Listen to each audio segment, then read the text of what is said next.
Acha nichukue nafasi hii kukuambia karibu sana kwenye kipindi chetu cha habari, na hivyo uko nafuatilia Kwetu News 24 unakaribishwa, na nitakuletea habari kutoka pande mbalimbali za DRC, na pia tutaenda uko Kivu Kaskazini na Kivu Kusini ambako habari mbalimbali za mashambulizi ziliendelea kuripotiwa kwa siku ya leo, na tena tutaelekea uko Maniema ambako kunasemekana kuwa magonjwa ya Mpox yaliripotiwa na wagonjwa zaidi ya 10 ambao wamejikuta ndani ya nyumba ya maombi wakihitaji maombi, na uko Fizi kwenye kumeripotiwa vita ndani ya migini ya kidogo kidogo Mumaho Plateau ya kule Bikiaka na Angole na zingine mafasi za pale karibu, na tena uko Lubero ambako kumeripotiwa mashambulizi makubwa. Karibu sana mpenzi mtazamaji.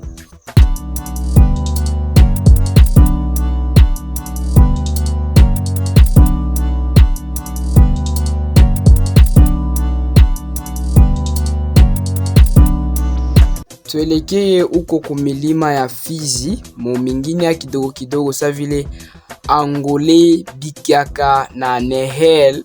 Kwenye jana kulitokea mvurugo mkubwa wa vita kati ya majeshi ya FARDC yenye inashirikiana na wazalendo pamoja na vikundi vya waasi vya Red Tabara pamoja na Twirwaneho. Walikuwa wakipigana hivyo na wakaaji wakaamua kukimbia mbali sana juu ya kulinda maisha yao, na inasemekana kuwa chanzo cha vita hiyo FARDC ilitaka kurudisha mingini hiyo mukontrole yabo, na hiyo ilizisha vita kubwa sana na masasi makubwa na madogo yaliendelea kupigwa kwa muda mrefu. Na kufikia sasa hali ndani ya mji huo wa miji hiyo ya Nehel, Bikiaka pamoja na Angole bado haiyakuwa sawa. Wasiwasi ingali ya mingi sana. Hivyo wapendwa wasikilizaji wetu, tunakuomba uendelee kuwa pamoja na sie. Habari zikizidi kutujia tutakujuza.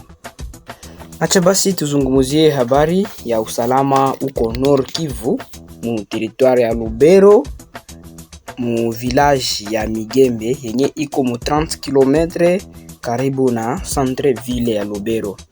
Inasemekana kuwa huko hivyo mapigano yanaendelea, na hiyo mapigano ni makali sana, hivyo mpaka wakaaji wote wameamua kuondoka sababu ya woga mkubwa kutokana na vita hiyo.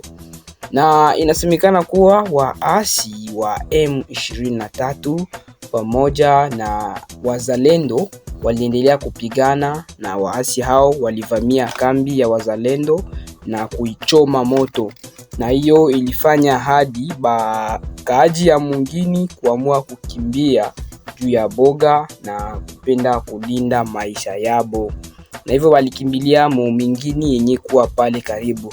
Na kitu kingine yenye iliongeza boga zaidi sana kubakaaji ya mwingine ni juu balikuwa balisikia masasi ya mingi sana yenye ilikuwa napikwa mwingine ya pale karibu ya Vukendo, na ile libafanya basikie boga ya mingi sana na baamue kukimbia mwa ile mwingine ya Migende.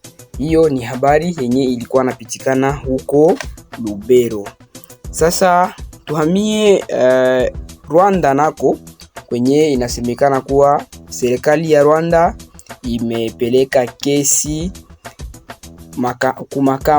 kumahakama makuu ya Uholanzi, hivyo wakisema kuwa Uingereza ilikatala kubapatia franga yenye balikuwa waliandikiana juu ya kupokea wakimbizi, na hivyo balisema kama juu serikali ya Uingereza haikuheshimia ahadi yabo banapaswa bahukumiwe, na hiyo iliwapelekea serikali hiyo ya Rwanda kupeleka habari moja kwa moja huko Uholanzi ili waweze kukatiwa maneno.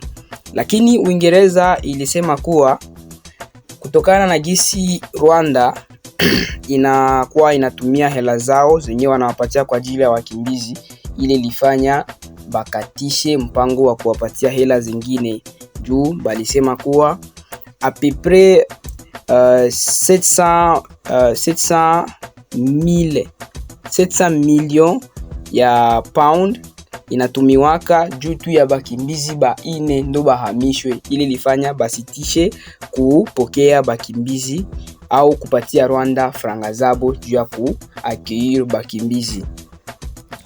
Acha basi nako tuelekee huko Fizi ambako mapigano yanaendelea kati ya jeshi la wazalendo pamoja na waasi na wanaume wenye silaha wa Red Tabara, Twirwaneho na Ngomino. Hao ni waasi ambao wanaendelea kuzusha fujo ndani ya plateau ya Fizi.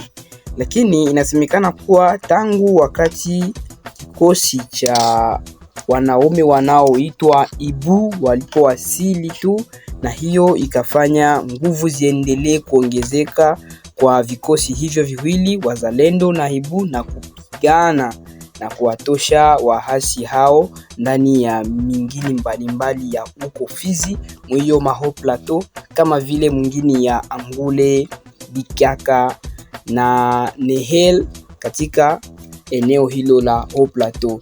Hiyo ilikuwa mapigano makali, na kusaidiwa kwa kikosi cha Ibu ilifanya mapigano hayo yawe rahisi na kuchukua mingini hiyo.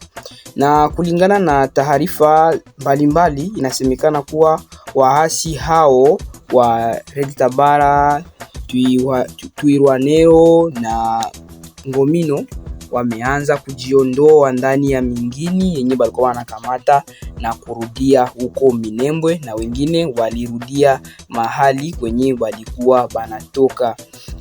Hiyo ilikuwa ni vita kali yenye ilipitikana huko na kusaidiwa kwa vikosi mbalimbali vya kujilinda, na inasemekana kuwa hivyo vikosi vya waasi kama vile Red Tabara, Twirwaneho, Ngomino, hizo vikosi vyote ni vikosi vyenye kumiliki silaha kwa njia yenye haifai, sio vikosi vya kujilinda.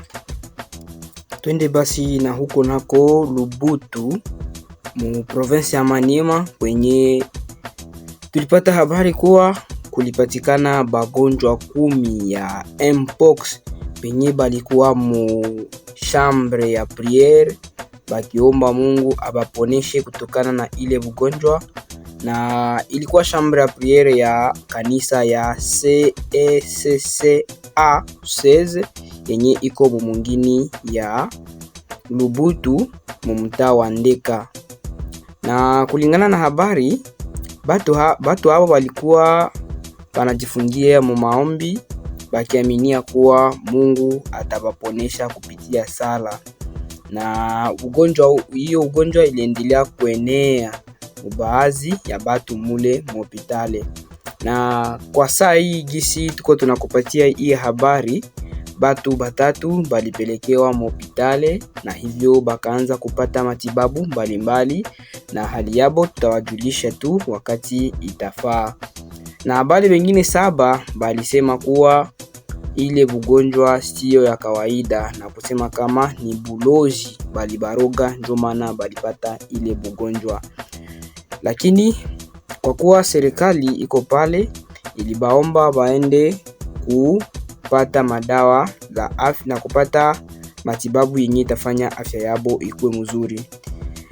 Basikilizaji bapendwa, tunapenda tu kubaambia kama ni mzuri wakati fulani ukipata bugonjwa usisite kuenda hospitali kuliko kubakia na jifunga fasi fulani na kusema kama Mungu atasaidia bana niroga. Hapana, ni mzuri kuenda kuonana na bataalamu juu ya kuangalia namna unaweza kupata matibabu ya haraka juu bugonjwa hii ya Mpox.